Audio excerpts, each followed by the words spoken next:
Hi everyone, मस्त चमचमीत आणि झणझणीत असं धाबा स्टाईल अख्खा मसूरची रेसिपी आहे. खूप छान लागते, असलं भारी लागते ना. तर तुम्हाला असं वाटेल की मी एका धाब्यामध्येच भाजी खातो आहे की काय.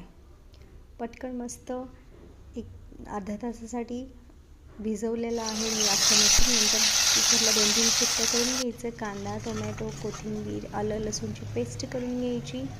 मस्त तेल सुटूपर्यंत परतून घ्यायचं. हे अर्धी वाटी दूध घेतलेलं आहे, त्याच्यामध्ये हे सगळे मसाले ॲड करायचे.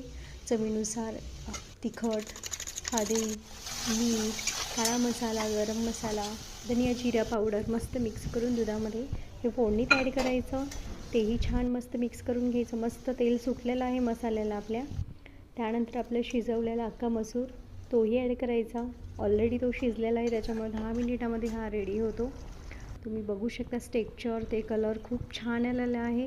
मस्त कोथिंबीर टाकून गार्निशिंग करायचं आणि सर्व करायचं. मस्त चमचमीत असा आपला अख्खा मसूर रेडी आहे. प्लीज आवडली असेल रेसिपी तर प्लीज लाईक, शेअर, कमेंट.